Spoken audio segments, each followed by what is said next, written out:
Halo, assalamualaikum. Apa kabarnya nih teman-teman dan Dizzy lovers kalian?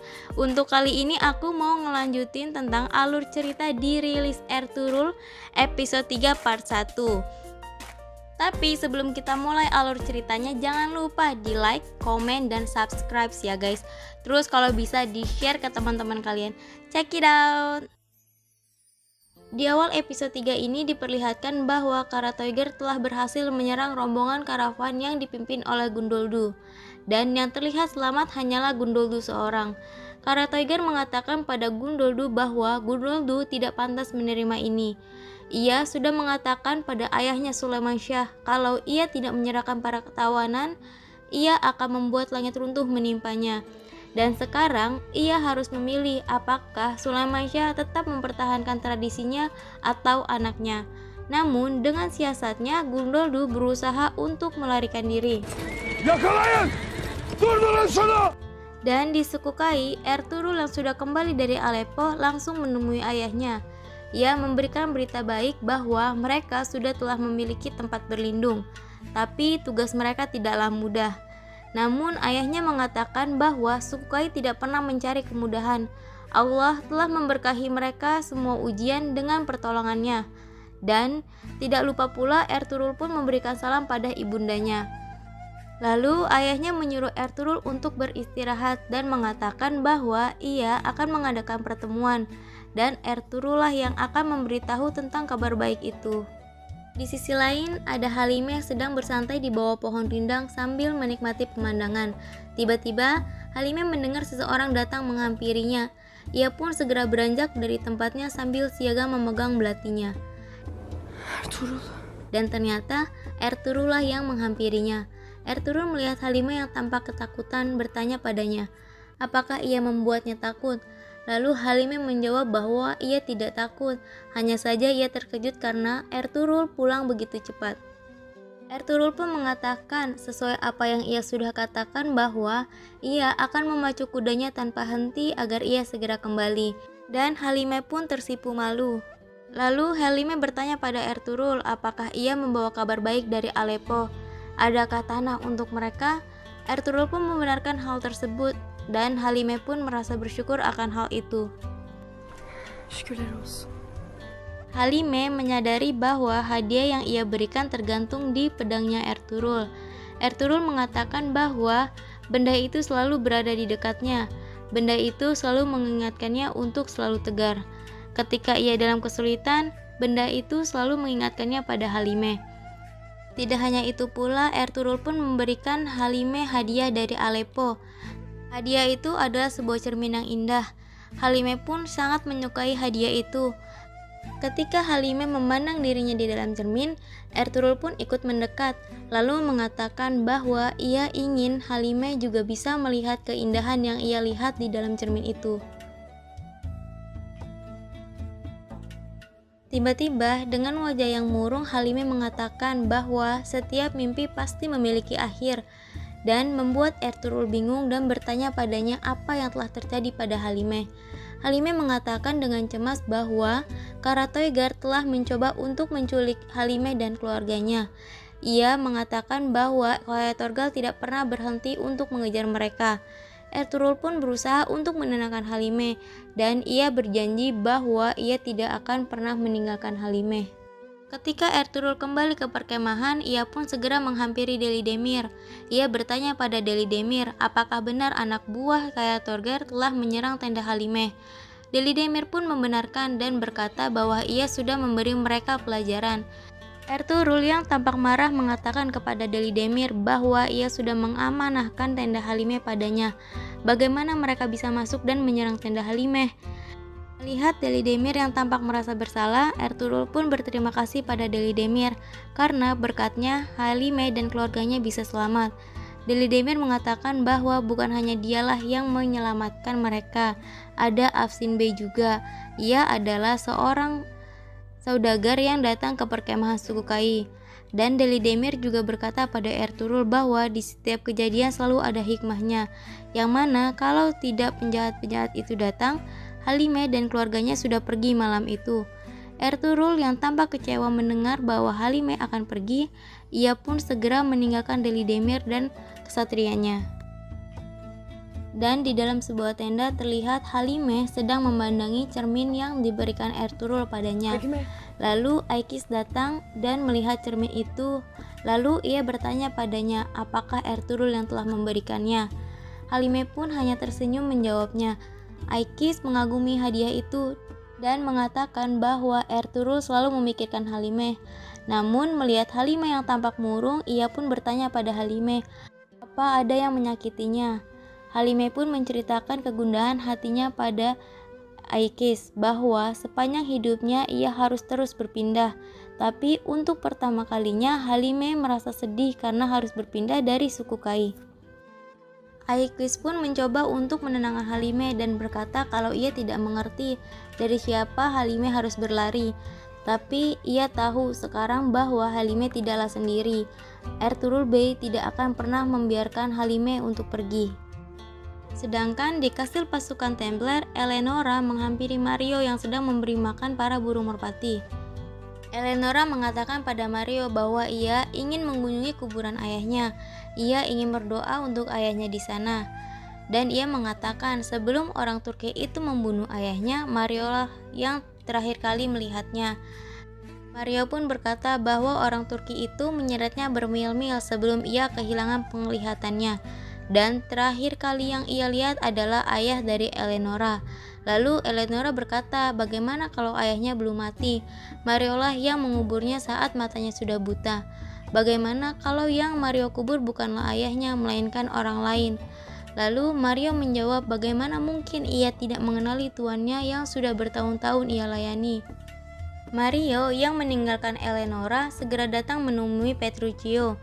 Ia melaporkan bahwa Eleonora meragukan kematian ayahnya dan Eleonora mencoba memojokkannya dengan pertanyaan-pertanyaan. Lalu Petruchio mengatakan bahwa Mario harus mengawasi setiap langkah dari Eleonora. Dan di perkemahan suku Kai, Selchan menemui Gokce. Ia berkata bahwa Haimehanem bertanya padanya apakah Gokce mencintai Ertugrul. Dan ia meminta pada Gokce untuk berhenti memendam perasaannya. Gokce pun berkata bahwa ada Halime di hati Ertugrul. Ibunya memang menginginkannya, tapi anaknya tidak menginginkannya. Selchan meyakinkan Gokce bahwa ketika Sulaimansyah meminta Ertugrul untuk menikah dengan Gokce, Ertugrul tidak bisa menolaknya. Dan ia mengatakan bahwa Gokce tidak perlu khawatir. Di sisi lain, Kurdolu sedang membicarakan kepindahan mereka menuju Aleppo dengan Alpargu Bey. Ia menolak jika suku Kai harus menjadi perisai untuk melindungi Aleppo. Ia lebih memilih untuk pindah di wilayah lain dan bekerja sama dengan Mongol untuk menghindari penyerangan. Tapi Alpargu mengatakan bahwa Mongol pernah menumpahkan darah pada suku mereka. Tapi Kurdolu mengatakan demi sukunya ia akan bekerja sama dengan para pasukan Mongol itu, dan ia meminta pada Alpargu untuk bicara penolakan mereka di pertemuan. Sedangkan di sisi Kundoldu, ia sedang berusaha untuk melarikan diri dari anak buah Karatoigar, namun ia gagal. Anak buah Karatoigar pun berhasil menangkapnya dan membawanya ke istana Karatoigar. Dan di dalam tenda para kesatria Ertugrul sedang membicarakan kejadian penculikan Halimeh. Ia mengatakan Karatoigar jelas memiliki orang dalam yang membuat mereka berani untuk menyerang perkemahan. Ia meminta Ilyas, orang yang tidak menarik perhatian, untuk memata-matai seseorang. Ilyas pun bertanya apakah ada orang yang ia curigai. Ertugrul menjawab bahwa ia mencurigai Afsin Bey. Setelah menyelamatkan Halime, ia tinggal di perkemahan dan meminta Ilyas untuk mengawasinya. Kemudian di tenda utama sedang diadakan pertemuan mengenai migrasi suku Kai ke Aleppo. Di sana Ertugrul menceritakan bahwa tanah baru mereka sama seperti tanah para leluhur mereka, yang mana tempat itu sangat terlindungi, dikelilingi oleh pegunungan. Orang-orang di sana menyebutnya Ielkesen. Lalu ia memancarkan air dari celah-celah bebatuan. Tempat itu adalah tempat yang subur dan produktif, tempat di mana kuda-kuda berlari bebas dan ternak mereka subur pada saat musim dingin. Lalu Ertugrul juga mengatakan bahwa tidak semua tempat yang indah seperti bunga. Tempat mereka memang subur, tapi juga berhadapan langsung dengan musuh. Mereka langsung berhadapan dengan wilayah pasukan salib. Lalu Alpargu menanyakan kepada Ertugrul mengapa ia menyamakannya dengan tanah leluhur kita. Lalu Ertugrul mengatakan bahwa Alpargu salah. Apa menurutnya tanah leluhurnya hanya sekedar dongeng. Kisah mereka bukan untuk menidurkan bayi, tapi agar kita bangkit, dan kita juga harus belajar dari leluhur kita yang mampu mencairkan gunung besi dari sekeliling mereka. Sulaiman Syah pun menanyakan pendapat dari Kundoldu, dan Kundoldu dengan sifat munafiknya ia membenarkan perkataan Ertugrul. Ia mengatakan bahwa kehadiran musuh-musuh di depannya dapat membukakan pintu syuhada. Itu dapat membuat suku mereka menjadi lebih kuat. Lalu Sulaiman Syah menanyakan pendapat pada para bayi lainnya. Semua bayi pun menyetujui untuk berpindah ke Aleppo, dan Sulaiman Syah segera menyuruh mereka untuk bersiap-siap berimigrasi. Sedangkan di istana Karatoigar, Gundoldu sedang berhadapan dengan Karatoigar. Lalu Hamzah, ksatria dari Gundoldu, datang bersama dengan anak buah Karatoigar. Karatoigar mengatakan bahwa ia akan memberikan Sulaiman Syah satu kesempatan terakhir. Ia akan mengirim Hamzah pada ayahnya, dan ia meminta untuk menukar para tawanan dengan Gundoldu. Kalau Sulaiman Syah menolaknya, pertama Gundoldu, lalu seluruh suku Kai akan merasakan pedangnya tanpa peduli itu benar ataupun salah. Pada malam hari, di suku Kai ada perayaan keberhasilan Ertugrul mendapatkan tanah di Aleppo. Seluruh rakyat berterima kasih dan memanjatkan doa-doa kepada Ertugrul. Sulaiman Syah yang membuka acara itu meminta kepada para ksatria dan pedangnya memberikan pertunjukan. Lalu Ertugrul dan ksatria lainnya pun memulai pertunjukan itu. Ketika pertunjukan sedang berlangsung, Halimah pun datang ke area pertunjukan itu, mencuri perhatian Ertugrul padanya. Gökçe yang melihat itu merasa cemburu, lalu ia pergi dari area itu. Selcan yang mengetahui hal itu pun segera menghampiri Halimah. Ia mengatakan bahwa Sulaiman Syah melindungi ia dan keluarganya karena mereka mengikuti tradisi mereka. Lalu ia bertanya bagaimana dengan Halimah. Di tempat tuan rumahnya, pantaskah ia mencuri pandang dengan putra tuan rumahnya yang telah melindunginya? Halimah pun bertanya maksud dari perkataan Selcan tersebut. Lalu Selcan mengatakan bahwa Halimah mengerti maksud dari perkataannya. Lalu Halimah pun menyadari bahwa yang dimaksud Selcan itu adalah Ertugrul. Ertugrul dari kejauhan melihat Halimah yang sedang berbincang dengan Selcan, membuatnya tampak khawatir. Lalu Selcan meminta Halimah untuk menjauhi Ertugrul. Halimah yang merasa tersinggung dengan perkataan Selcan pun langsung pergi meninggalkan Selcan. Ertugrul yang melihat Halimah pergi dari area pertunjukan segera mengejarnya. Ertugrul pun menyinggung Halimah mengenai niat Halimah yang ingin pergi dari perkemahan. Halimah pun menjawab dan membenarkan bahwa ia memang ingin pergi dari perkemahan, namun ia gagal. Lalu Ertugrul mengatakan bahwa tidak ada yang menginginkan mereka untuk pergi. Bagi mereka itu adalah sebuah tradisi yang harus selalu dijaga. Halimah mengatakan bahwa ada awan hitam yang selalu mengikuti mereka. Mereka harus pergi supaya suku Kai tidak diliputi oleh awan hitam itu. Ertugrul pun bertanya dengan Halimah dengan rasa kecewa. Jadi, sebelum aku kembali ke Aleppo, kau akan pergi dan akan menghilang. Halimah pun menjawab bahwa itu sangat menyakitkan baginya, bahkan hancur hatinya. Tapi mereka akan terus mengejar Halimah dan keluarganya. Ertugrul pun bertanya pada Halimah siapakah mereka itu dan apa yang mereka inginkan dari dirinya. Tapi Halimah malah mengatakan bahwa sebaiknya Ertugrul tidak mengetahui siapakah mereka sebenarnya. Lalu tiba-tiba ada seseorang yang memanggil Ertugrul dan mengatakan bahwa ada seseorang yang mengalami kusta datang ke perkemahan. Ertugrul langsung menghampiri. Mereka mengatakan bahwa orang itu sedang memasuki sesuatu ke dalam makanan. Sulaiman Syah pun bertanya pada orang tersebut apa yang telah ia masukkan ke dalam makanan itu. Tapi orang itu hanya menjawab bahwa Ertugrul mendapatkan pesan dari pasukan Templar, dan orang itu pun segera membunuh dirinya sendiri. Lalu di dalam tenda, Sulaiman Syah bertanya pada Ertugrul apa yang diinginkan pasukan Templar dari dirinya. Kemarin mereka mencoba membunuhnya di Aleppo, dan sekarang mereka mencoba menebarkan kejahatan di perkemahan suku Kai. Semua ini berawal sejak Ertugrul menyelamatkan keluarga itu. Ada apa ini? Ertugrul pun menjawab bahwa masalah lebih rumit dari yang terlihat, ayah. Menurutnya, masalahnya bukan hanya tentang Halime. Alasan utama pasukan Templar menyerang mereka karena mereka akan memasuki wilayah mereka. Sulaimansyah pun menanggapi Ertugrul, katanya itu tidak ada kaitannya dengan Halimeh dan keluarganya, tapi ada yang dirahasiakan dari keluarga Halimeh dari mereka, dan rahasia ini adalah rahasia yang berbahaya.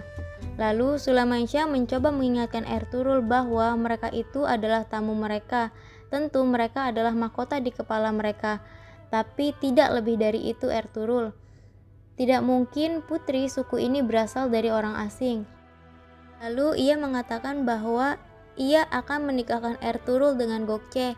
Ia sudah mengatakannya pada ibunya, dan ibunya pun menyetujuinya.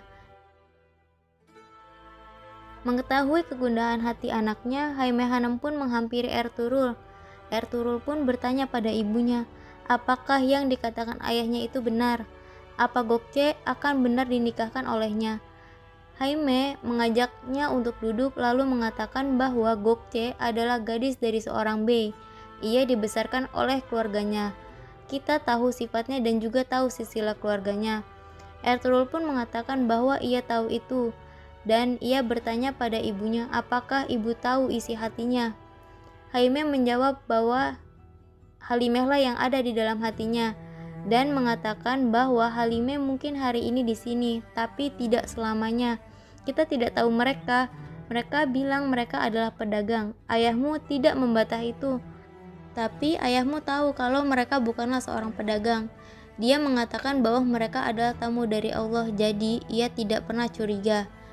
Kalau leluhurmu mengatakan bahwa kedamaian untukmu dan perkemahanmu adalah Gökçe, hal yang lain pun tidaklah penting. Namun Ertugrul menjawab bahwa Al-Haq telah mempertemukannya dengan seorang gazel. Bagaimana aku bisa mengabaikan mata indahnya dan suara lembutnya? Kalau suatu hari aku punya keberanian untuk bertanya apakah dia mencintaiku, dan ia menjawab bahwa kalau jalan yang kau tempuh juga jalanku, lalu bagaimana aku bisa membiarkannya pergi?